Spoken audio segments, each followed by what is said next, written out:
That works. Here we go. Senator and I are going to share a mic.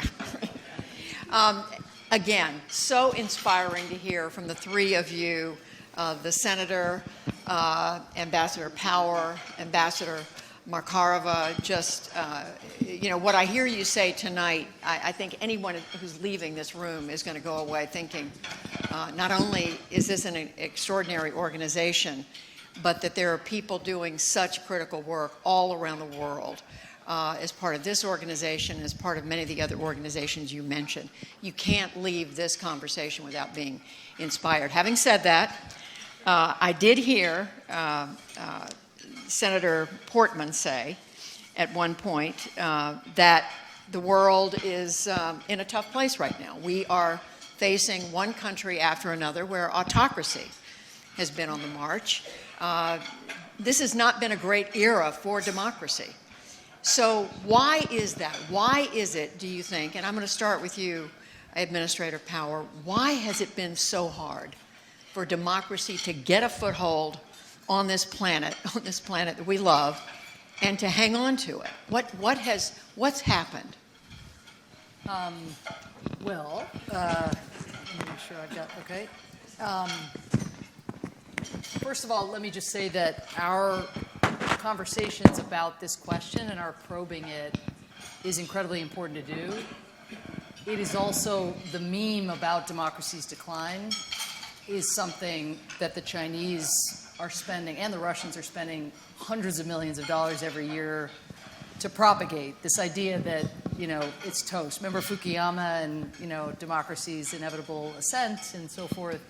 They're now pushing the other argument that its decline is unstoppable, and that has an impact, right? If you're deciding, do I want to be on the front lines doing this kind of work? Just as it has an effect, and that's why Zelensky has been so powerful and so effective in giving the Ukrainian people also not only the knowledge that they want to fight, but that they can win.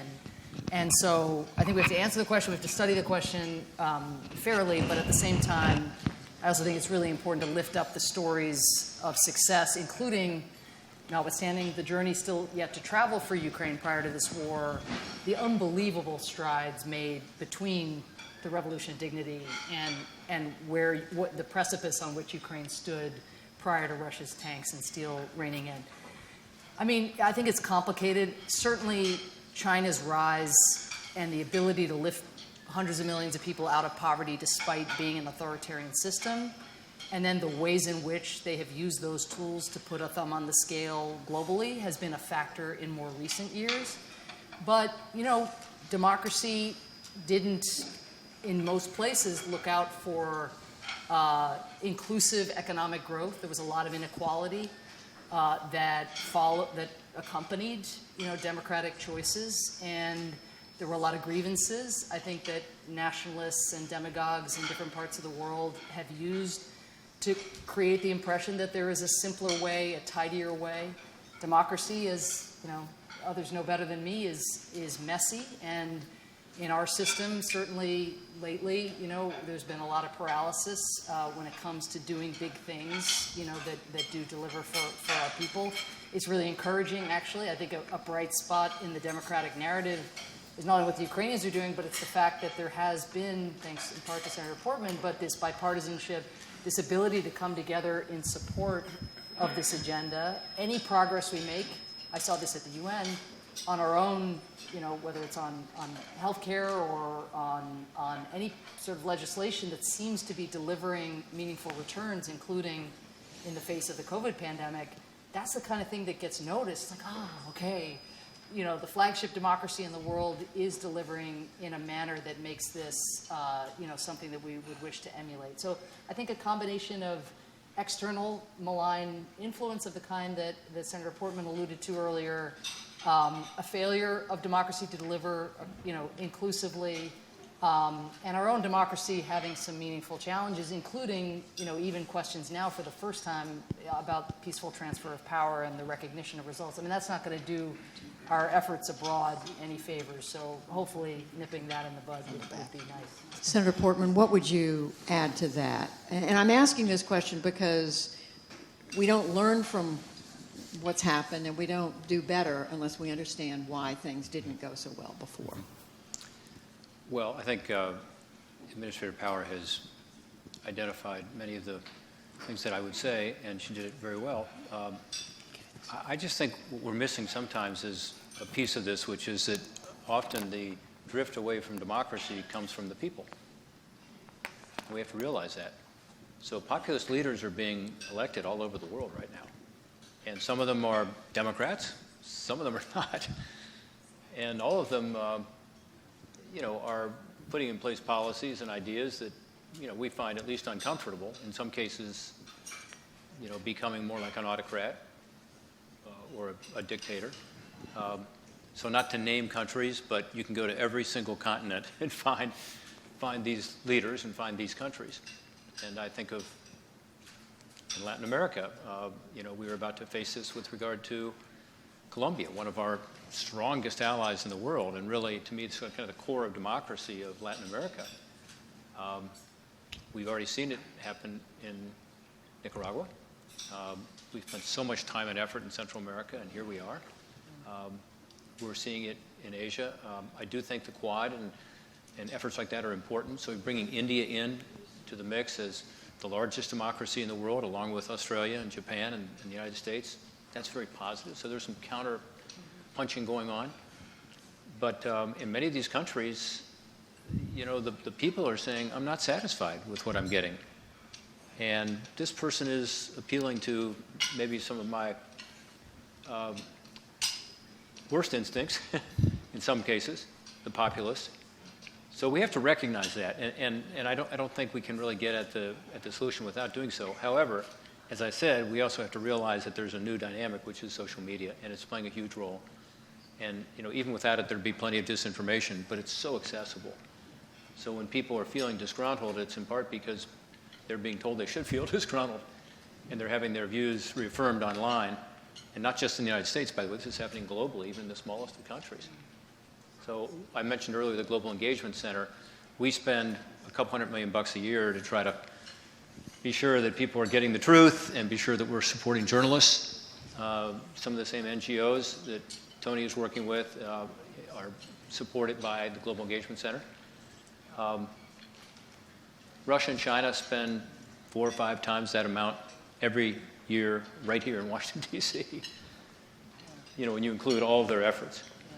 So we're just being totally, outspent in terms of our effort to try to promote democracy and freedom and understanding the value of free markets and how people can benefit from that. So we're up against it. And I think we're waking up, and I think it's getting better, but for the last couple of decades, really, particularly China and Russia, as I said earlier, but also other countries. Obviously, Iran, North Korea, others they're very focused. I mean, this is a very organized effort, particularly with regard to China, who has the resources, thanks in part to their incredible export markets here in the United States. They've used a lot of that funding to support these efforts, and so I think we have to recognize that as well, and we have to step up our game and do more in terms of pushing back, not just in terms of economic competition, something Steny and I are working on right now, but in terms of the competition of ideas.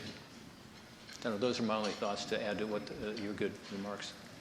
Ambassador Markarova, you're the one on this group who's looking at the United States from the outside, looking at these efforts to promote democracy from another part of the world where you've seen firsthand the battle for democracy. How does it look to you from your perspective as you look at I don't know, it's not possible to set aside what's going on in your country right now, obviously, but when you think about the fight for democracy around the world, what do you think has been done well and what hasn't?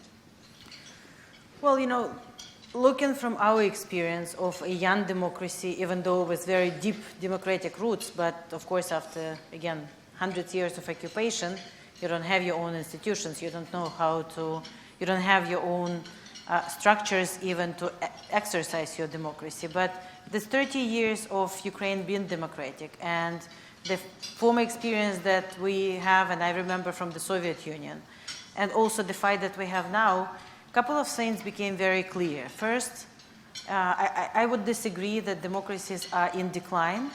I think, the autocratic countries would like us to believe it.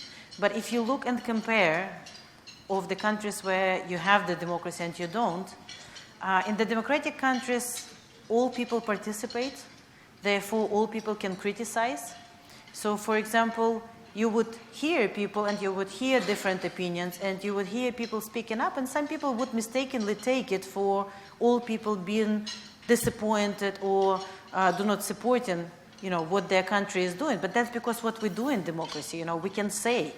You will not hear people saying or even having a right to say in some of the autocracies. So while on the large numbers of their GDP or the trade or all the figures that you will see in the table, you might see that they're on the rise, you might see that but they're not delivering for their people, and people are getting worse and worse, even if the average numbers there are growing.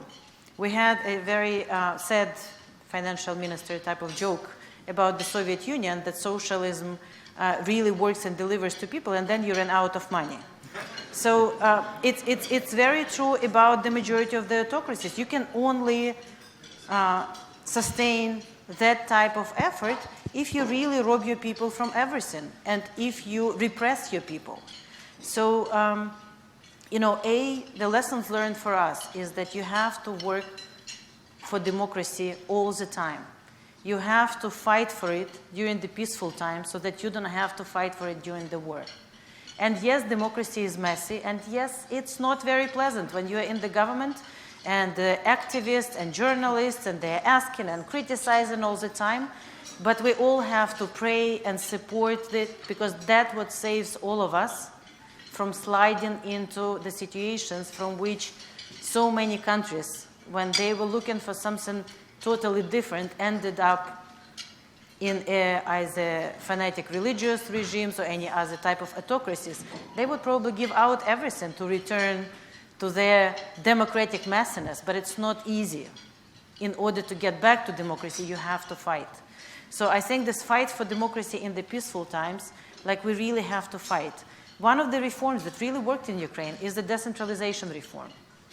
That we have shifted, and again, I was in the Ministry of Finance when we implemented it, and I was fighting first against it, but then something convinced me that that's a good thing for Ukraine, because we gave out a big portion of the personal income tax, corporate income tax, in addition to the property tax and land tax, to the local communities.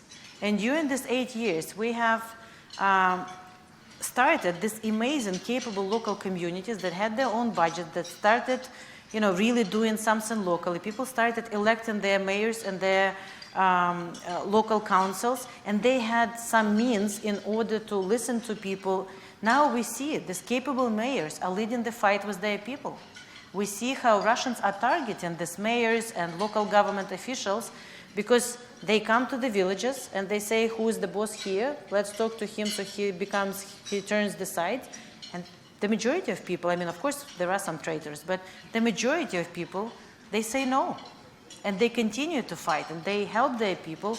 That's also, the democracy in action. So, again, there is nothing, it's messy, but there is nothing better if the goal is actually for all people to participate and for the country to not to build some imperialistic greatness, or not to think how to get back the territories which they never should have had in the first place, but how to deliver for each individual in the country and how to make life of each person better. Administrator Power, you said something to the effect, we've learned that you can't separate working on democracy from working on economies. Didn't get it exactly right, but as we go into a period where it looks like we're going to be having a tough time in the United States. Yes, growth is strong, but we're looking terrible inflation right now. People are paying a lot. We know it's a phenomenon around the world. How do you make the case for democracy when people are hurting in their pocketbooks? I think now is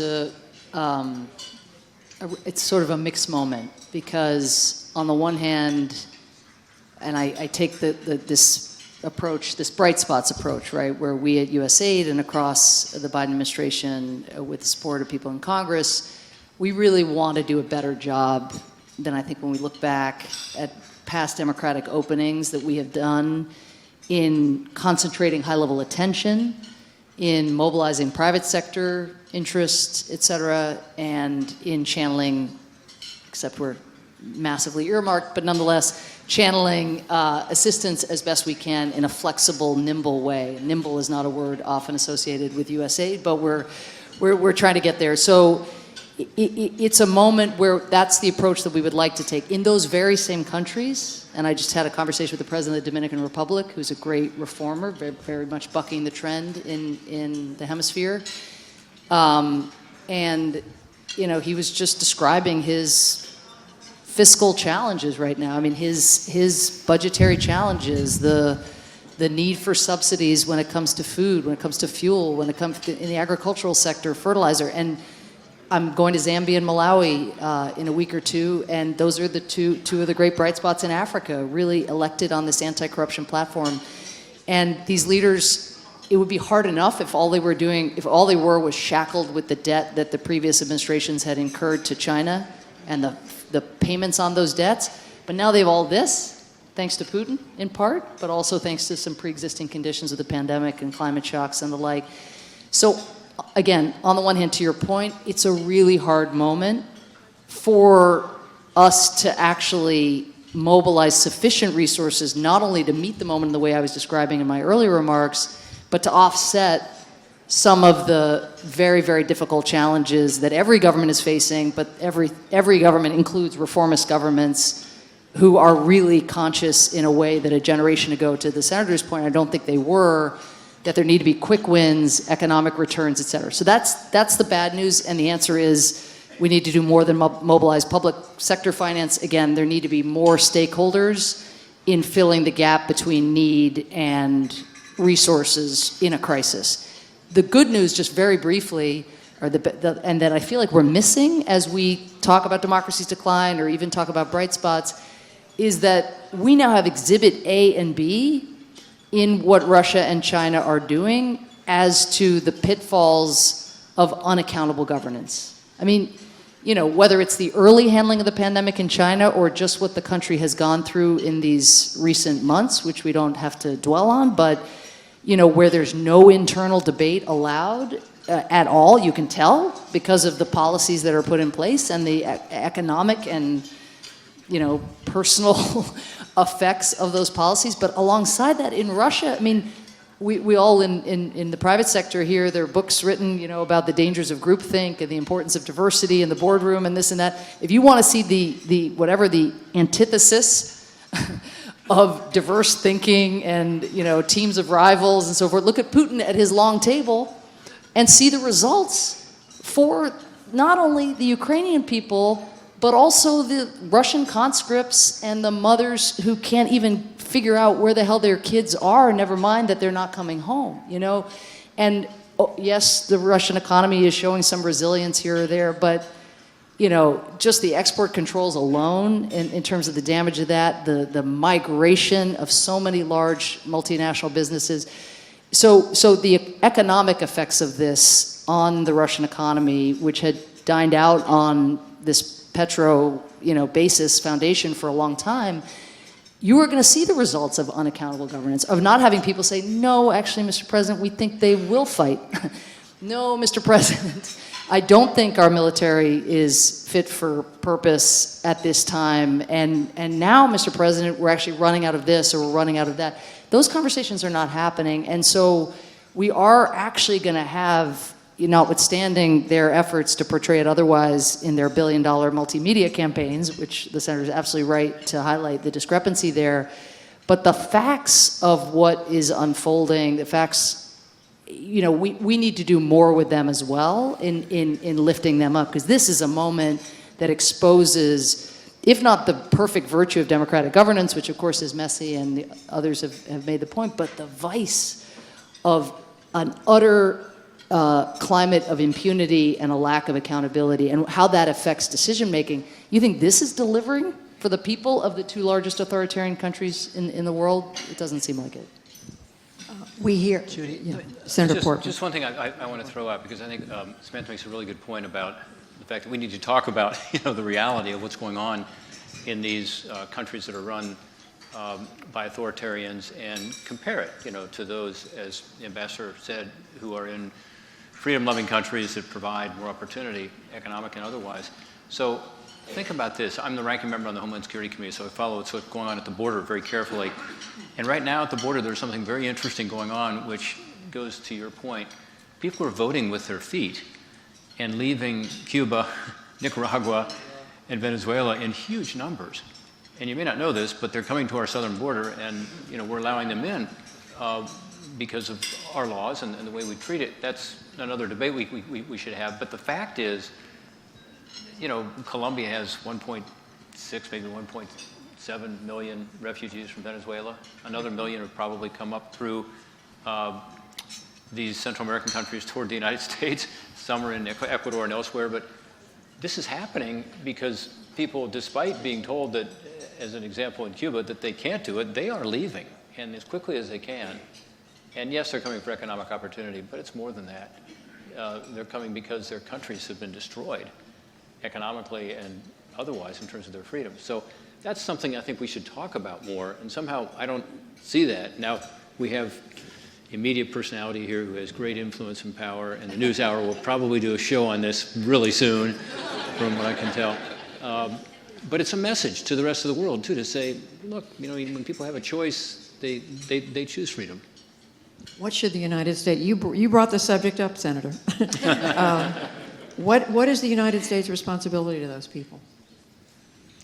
Well, we allow them to come in, and it's under a temporary status, but they automatically are treated like asylees.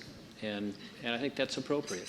We do have limits, so we have to figure that out going forward. But right now, by the way, people are also coming from Ukraine to the border and from Russia.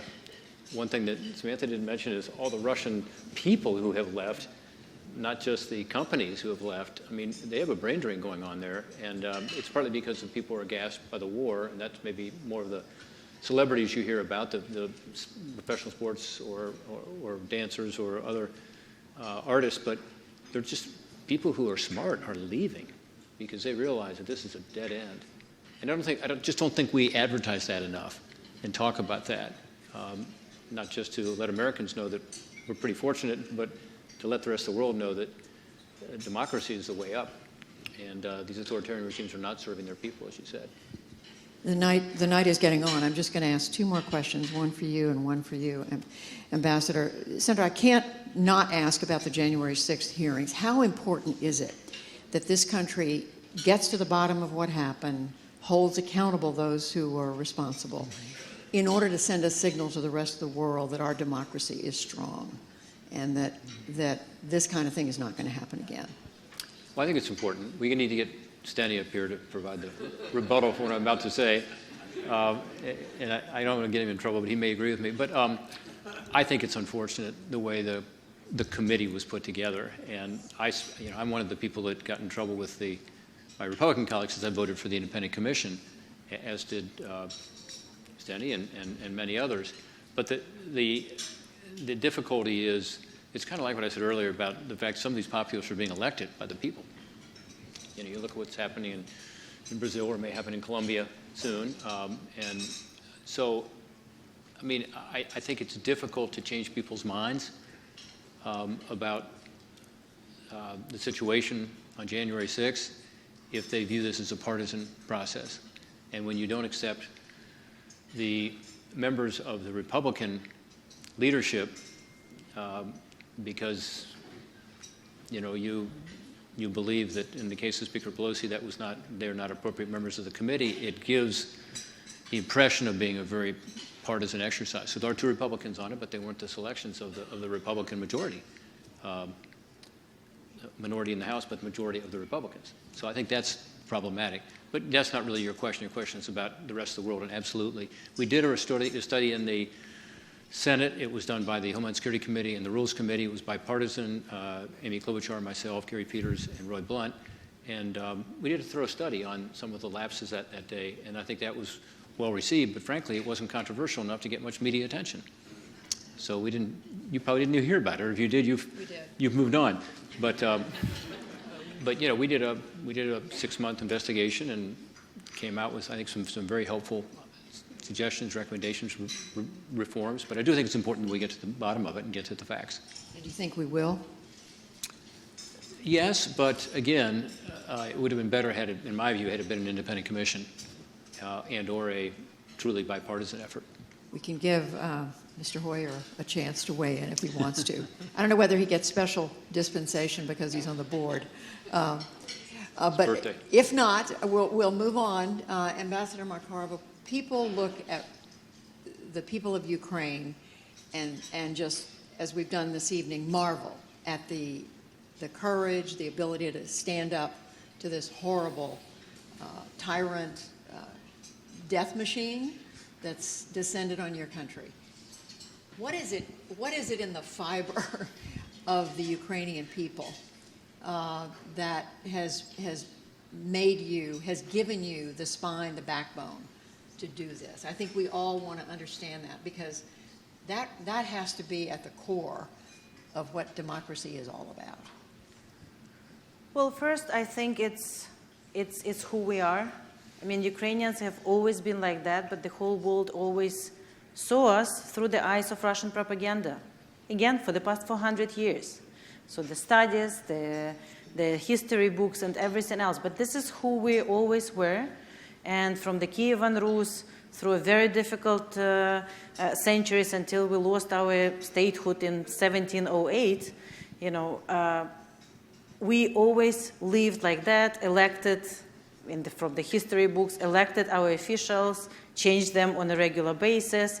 And if anything, we had to learn how to build institutions, but freedom was something that was always the main kind of goal and principle on the territory which we now call Ukraine, which was called either Kievan Rus or Ukraine later on.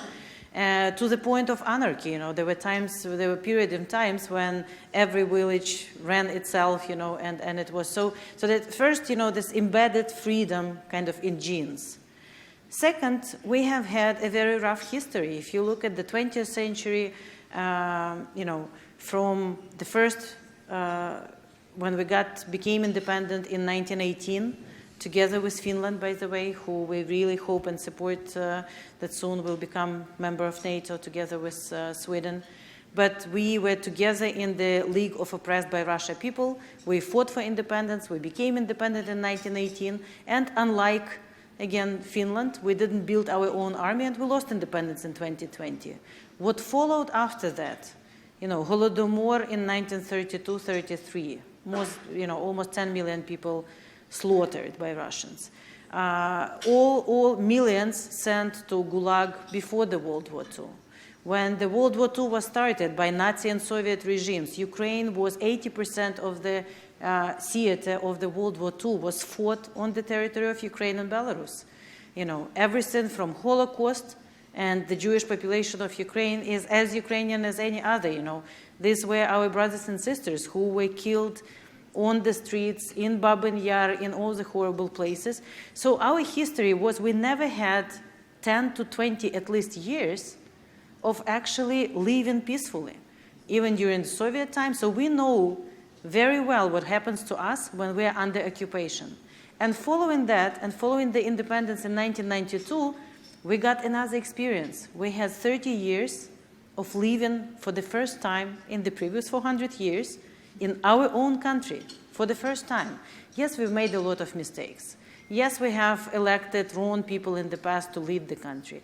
Yes, we allowed oligarchs to capture the economy in so many areas, again, because the institutions in the country, we just got as a legacy the Soviet institutions, but they were never ours. They were never truly Ukrainian. They were never for Ukrainian people. But during these 30 years, we got the taste of freedom. And what is more importantly, we have a generation of Ukrainians who never lived under occupation. And the biggest, I think, pain that we have right now is that it is that generation of Ukrainians who are younger than 30, who are on the front lines, the best of what we have. And they have been killed by Russians on a daily basis now, and we are losing our future. That's why We need all the weapons, sanctions, and I had to say that, and all the financial support so that we can win faster. Because the faster we win, not only it's better for globally, not only it would stop a world food crisis which Russia is creating by blocking the port, not only it would stop finally Russia, after it's not the first time they attacked us. And before us, they attacked Georgia in 2008. They poisoned people on the streets of London. They shot MH17 from the skies. They killed people in Aleppo, and we can go on and on and on of all the war crimes that Russia did. And unfortunately, there was business as usual with Russia after that. So we have to stop it, but we also have to save every life possible in Ukraine. So I think it's a combination of those factors that led us not only to crave freedom, but believe we can have it. And in the right time, time for Ukraine, we have the leader who's brave, who, despite all the recommendations, for the good cause, a lot of people recommended him to leave Kyiv, not because they didn't care about Ukraine. They cared about Ukraine. They knew that we have to save the democratically elected president. But he said, how can I fight? How can I ask people to die if I'm not willing to do that myself? So to have the leader who at the right time decided to stay and fight, to have the armed forces who said, we are fighting, and all people essentially saying, this is it, This is the time in history when we will try to, not to be occupied for the first time in 400 years. Well, it's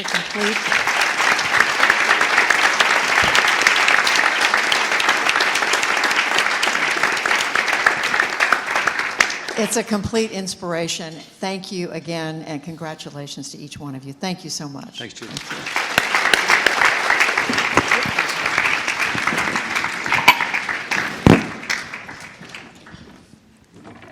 Thanks to this very special panel for their enlightening and engaging this discussion. Let me just take the opportunity to thank Catherine Barnes and her team for putting together a great celebration.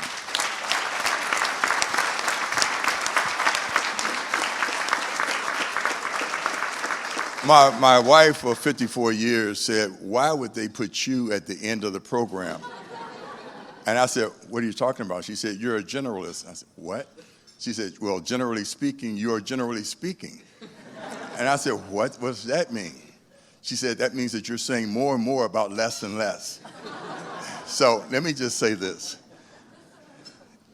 She made me commit to writing down my closing remarks. Turn to page 20. The human condition is not a spectator sport, and human history is directed not by chance, but by human agency of engaged men and women. For 35 years, IFES has been on the right side of history in our work to assist civil societies around the world to administer free and fair elections, giving voice to millions of individuals in their governance. Congratulations, Team IFES, and thanks to each and every one of you for being supporters of this courageous, engaged, and effective organization. Good night, and God bless.